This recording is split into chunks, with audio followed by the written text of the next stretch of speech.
प्रतापगढ़ में एक दर्दनाक सड़क हादसे में पुलिस लाइन में तैनात सब इंस्पेक्टर की मौत हो गई थी और इसके बाद पुलिस विभाग में शोक की लहर फैल गई, जिसके बाद सुबह रिजर्व पुलिस लाइन में मृतक सब इंस्पेक्टर सुभाष परमार को एसपी लक्ष्मण दास सहित सभी पुलिस अधिकारियों ने गार्ड ऑफ ऑनर देकर पुष्प चक्र अर्पित कर श्रद्धांजलि दी। इस दौरान जिले के पुलिस अधिकारियों के साथ ही मृतक के परिजन भी मौजूद रहे और अंतिम संस्कार पैतृक गांव डूंगरपुर जिले के कालखंडा में किया जाएगा।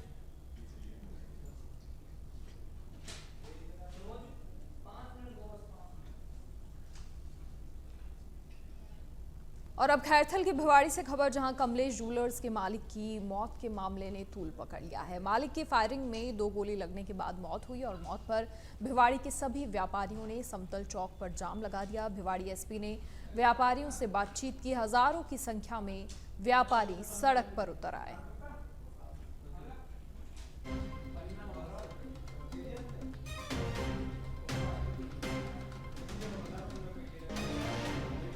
ज्वेलर्स की मौत के मामले ने तूल पकड़ लिया है। फायरिंग में 2 गोली लगने के बाद मौत हो गई और मौत पर भिवाड़ी के सभी व्यापारियों ने मोर्चा खोल दिया है, जाम लगा दिया। हजारों की संख्या में सड़क पर व्यापारी उतर आए। भिवाड़ी एसपी ने व्यापारियों के साथ बातचीत भी की। जिस तरीके से ज्वेलरी शोरूम में लूट की वारदात हुई, गोली मारकर हत्या की गई व्यापारी की और साथ ही 2 घायल भी हुए थे, तो अब इस मामले ने तूल पकड़ लिया है और हजारों की संख्या में व्यापारी सड़क पर उतर आए हैं। एसपी की ओर से बातचीत भी व्यापारियों से की गई।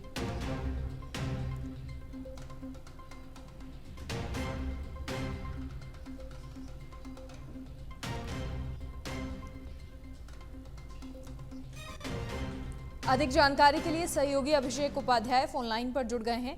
अभिषेक, फिलहाल क्या कुछ अपडेट है इस पूरे मामले में? जी, अपने दर्शकों को बताना चाहेंगे कि मैं तिजारत विधायक बाबा बालकनाथ भी धरना स्थल पर आ चुके हैं। जो मृतक के परिजन है और व्यापारी संघ है, वो अभी समतल चौक पर धरने पर बैठे हुए हैं। विधायक जी सांत्वना देने में दे रहे हैं परिवार को। व्यापारियों की ओर से विरोध निश्चित तौर पर किया जा रहा होगा। एसपी की ओर से बातचीत समझाइश की कोशिश की गई, क्या कुछ उनका कहना? विरोध की बात करें तो अभी व्यापारी सभी शांति तरीके से बैठे हुए हैं सड़क पे और इस समय अभी विधायक जी आए हैं, उनको समझा रहे हैं, करने स्थल से उठने के लिए बोल रहे हैं, मगर अभी सभी व्यापारी अपनी बात को मनवाने के लिए अभी धरने पर बैठे हुए हैं। चलिए, शुक्रिया जानकारी साझा करने के लिए आपका। तो फिलहाल व्यापारी बैठे हैं धरने पर। चित्तौड़गढ़ के बेगूनगर में 2 दिन में लगातार 2 जगह गहने चोरी की वारदातों ने हर किसी को दहशत में डाल दिया है। एक शातिर महिला ने बुजुर्ग महिला को सरकारी योजना में फ्री मोबाइल का झांसा देकर गहने चोरी की वारदात को अंजाम दिया, जिसका अभी तक पुलिस पटाक्षेप नहीं कर पाई। और इसके पहले ही दूसरे दिन ग्राहक बनकर आए एक अज्ञात व्यक्ति ने व्यापारी को बातों में उलझाकर करीब 4 तोला सोने के आभूषण पार कर लिए। सूचना पर बेगू थाने से पुलिस उप निरीक्षक हमीर लाल मौके पर पहुंचे और व्यापारी से घटना की जानकारी जुटाई। सीसीटीवी फुटेज के आधार पर अब आरोपी की तलाश शुरू कर दी गई है।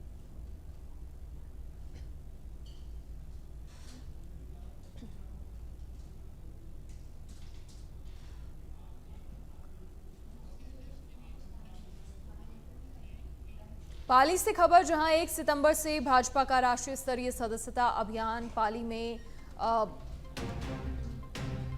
इसी के चलते 1 दिवसीय कार्यशाला आयोजित हुई। उप मुख्य सचेतक और जालौर विधायक के निर्देशन में कार्यशाला हुई। कार्यकर्ताओं को हर बूथ पर 200 नए सदस्य जोड़ने का लक्ष्य है।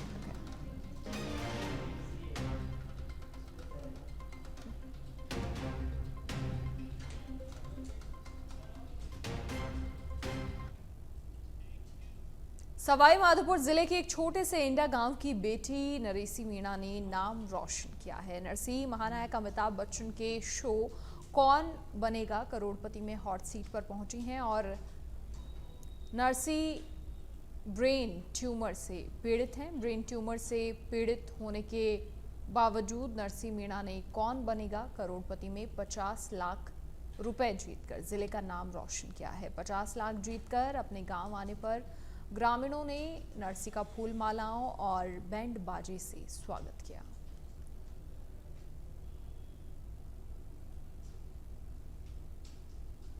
गांव से निकल के इतने बड़े मंच पर जाना मतलब मेरे लिए बहुत बड़ा अचीवमेंट है और ये मेरे कॉन्फिडेंस को और बढ़ाएगा। और मतलब जो लोग लड़कियों को कमज़ोर समझते हैं या फिर मानते हैं ना कि लड़कियों को पढ़ाने से ज़्यादा कुछ फ़ायदा होने वाला नहीं क्योंकि उनकी तो शादी हो जाती है दूसरे घर, तो मुझे लगता है कि इस सोच में ना वो चेंजेज आना चाहिए। ऐसा नहीं है कि लड़कियों को पढ़ाने से कोई फ़ायदा नहीं, क्योंकि ये भी तो देश की नागरिक है। और मुझे जो इसने केबीसी में यहाँ से गई है वो, तो उसका मुझे बहुत एहसास गर्व हो रहा है कि जो अपनी बेटी है इसने इस गांव में भी का नाम भी रोशन किया है, ज़िले का नाम भी रोशन किया है और सभी जो बच्ची है वो आगे पढ़ने वाली उन्हें भी ये शिक्षा देती है कि पलटवार किया है। उन्होंने कहा कि राजस्थान में ईआरसीपी की योजना पूर्वी राजस्थान के लिए जीवनदायिनी है। यमुना जल समझौता जो वर्षों से अटका था वो सीकर, चूरू, झुंझुनू के लिए जीवनदायिनी साबित होगा। वर्षों से अटके हुए इन बड़े मसलों को मुख्यमंत्री भजन लाल शर्मा जी ने हल किया है। राजस्थान के अंदर ईआरसीपी की योजना है जो पूर्वी राजस्थान के लिए जीवनदायिनी है। यमुना जो जल समझौता वर्षों से अटका था वो हमारे सीकर, झुंझुनू और चूरू के लिए जीवनदायिनी साबित होगा। ये वर्षों से अटके हुए मसलों को माननीय हमारे प्रदेश के मुख्यमंत्री जी ने, भजन लाल जी ने हल किया। हम इसमें सफल हुए, तेजी से हम इसमें आगे बढ़ रहे हैं। राजस्थान हर क्षेत्र के अंदर प्रगति कर रहा है और हर क्षेत्र के अंदर रोज नतनीय आयाम स्थापित हो रहे हैं। हमारे राजस्थान के यशस्वी मुख्यमंत्री विजनरी नेता है और विजनरी मुख्यमंत्री है। ये 24 घंटे में से 18 से 19 घंटे प्रतिदिन काम कर रहे हैं, कठोर परिश्रम कर रहे हैं। इन सब बातों से बौखला के कांग्रेस के प्रदेश अध्यक्ष गोविंद सिंह डोटासरा जी उल्टे सीधे बयानबाजी करते हैं, उल्टे सीधे आरोप लगाते हैं। हाल ही के अंदर एक किसान मुख्यमंत्री पे उन्होंने जो आरोप लगाया, जो मजाक उड़ाया, वो हमारे सभी किसान भाइयों का मजाक है। और अब डी की कामा से खबर, जहां नहर किनारे झाड़ियों में नवजात का शव मिला। बालिका का शव बरसाना रोड पर नहर की चेन 816 की पुलिया पर शव मिला। पुलिस ने नवजात बच्ची के शव को कामा अस्पताल की मोर्चरी में रखवाया। पुलिस फिलहाल मामले की जांच कर रही है।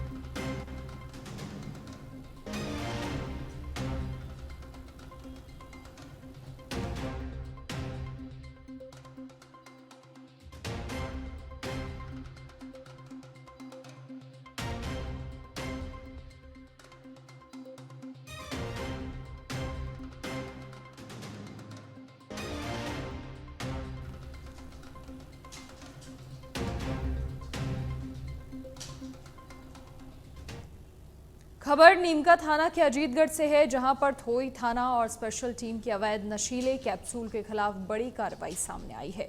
पुलिस ने अवैध नशीले 282 ट्रामाडोल के कैप्सूल जब्त किए हैं। बताया जा रहा है कि आरोपी ने कैप्सूल बाजरे के खेत में छुपाए थे और पुलिस ने आने की भनक लगते ही मोबाइल और अवैध नशीले कैप्सूल छोड़कर आरोपी फरार हो गया। फिलहाल पुलिस ने आरोपी के खिलाफ लूट, अपहरण, मारपीट और एनडीपीएस एक्ट में मामला दर्ज कर लिया है।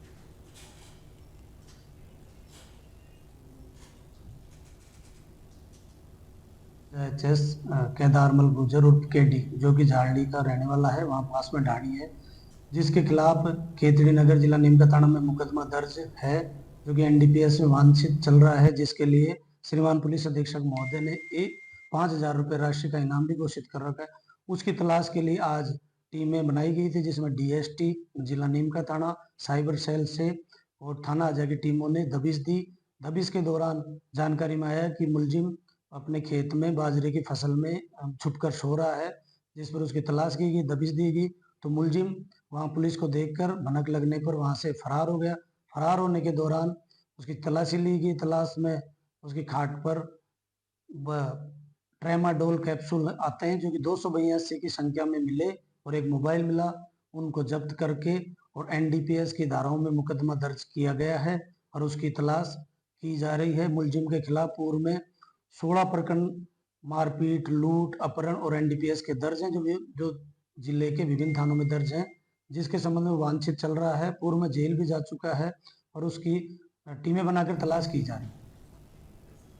बीकानेर की खाजूवाला पुलिस थाने में 11 अगस्त की रात को घर में घुसकर युवती के साथ मारपीट कर रेप करने के आरोप में मुकदमा दर्ज करवाया गया, लेकिन घटना के 15 दिन बीत जाने के बाद भी अभी तक आरोपी गिरफ्तार नहीं हुए हैं।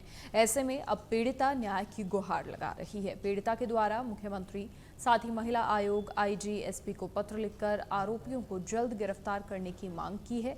पीड़िता ने एफआईआर में अपने ससुराल पक्ष पर आरोप लगाते हुए मुकदमा दर्ज करवाया है। वहीं सीओ विनोद कुमार का कहना है कि पुलिस मामले की जांच कर रही है और जांच के बाद आरोपियों को गिरफ्तार किया जाएगा।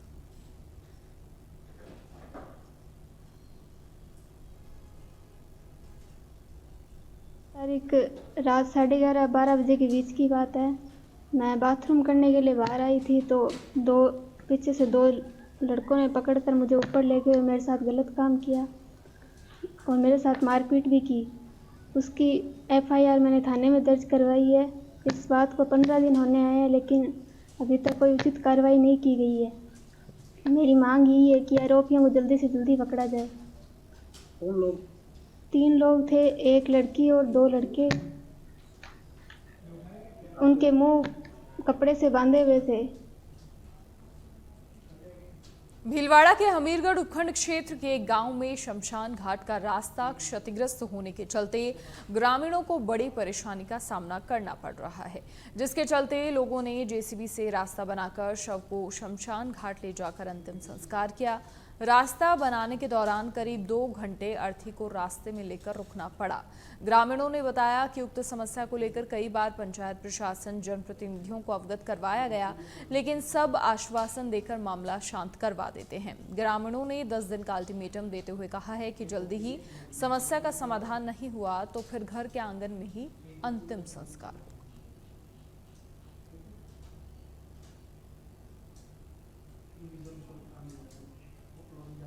और अब सिरोही की रेवदर से खबर, जहां अज्ञात युवक ने पेड़ पर फंदा लगाकर आत्महत्या कर ली। जैला गांव के जंगल में अज्ञात युवक का शव लटका हुआ मिला। सूचना के बाद कालंद्री पुलिस भी मौके पर पहुंची।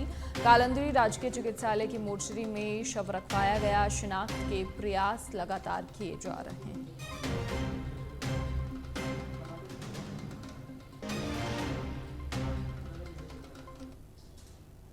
जालौर के भीनमाल शहर में एक ज्वेलर्स की दुकान पर जीएसटी टीम ने छापा मारकर कार्रवाई की। Sanchore GST deputy commissioner Mahendra Paliwal ने बताया कि भीनमाल के गणेश चौक स्थित भवानी ज्वेलर्स फर्म पर बिना बिल के आभूषण की सूचना मिली थी, जिस पर ज्वेलर्स की दुकान पर पहुंचकर सर्वे किया। सर्वे के दौरान दुकान में बिना बिल का माल पाया गया। टीम ने दुकान मालिक के घर की भी तलाशी ली। करीब 3 घंटे तक चली कार्रवाई में बिना बिल का माल पाए जाने पर फर्म पर 4,52,000 का जुर्माना वसूला गया।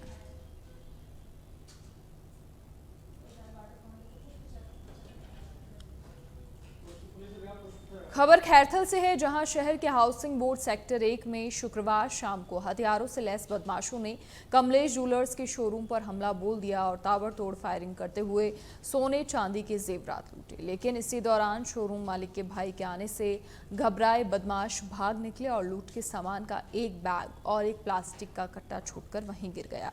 वहीं कमलेश ज्वेलर्स के मालिक मृतक जय सिंह बदमाशों के पीछे दौड़े तो शोरूम मालिक जय सिंह सोनी पर बदमाशों ने गोलियां चलाई, जिससे उनकी मौत हो गई। कार में बैठकर भागे बदमाशों का देर रात तक सुराग नहीं लगा और इस पूरी वारदात में कई राउंड फायर किए गए। सूचना पर एसपी ज्येष्ठा मैत्रेयी और देर रात रेंज आईजी अनिल टांक मौके पर पहुंचे, जायजा लिया और गोली लगने से घायल 2 लोगों का इलाज चल रहा है, जबकि 2 लोग पिस्टल के बट से किए गए हमले में जख्मी हुए और उन्हें डॉक्टर्स द्वारा प्राथमिक उपचार दिया गया है। आईजी ने बताया कि बदमाशों की संख्या 5 बताई गई है। उनकी तलाश में पूरे इलाके में ए श्रेणी की नाकाबंदी करवाई गई और इधर परिजनों ने बताया कि लूटे गए आभूषणों और उनकी कीमत का आंकलन फिलहाल तक नहीं हो सका है।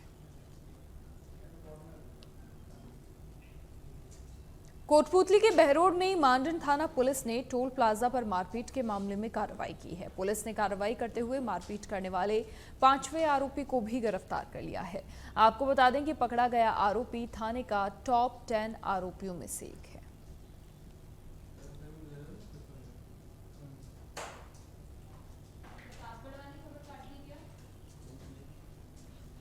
अलवर के राजगढ़ रेलवे स्टेशन पर रेलवे की एक अनहोनी बड़े हादसे का कारण बन सकती थी। आपको बता दें कि राजगढ़ रेलवे स्टेशन पर एक टैंकर मालगाड़ी जो पेट्रोल डीजल से भरी थी, उसमें से लगातार पेट्रोल का रिसाव हो रहा था। रिसाव रोकने के लिए मालगाड़ी को करीब 45 मिनट तक राजगढ़ स्टेशन पर रखा गया। इसके बाद कर्मचारियों ने अपने स्तर पर कोशिश कर उसे थोड़ा बहुत ठीक किया और ट्रेन को राजगढ़ स्टेशन से अलवर के लिए रवाना कर दिया गया।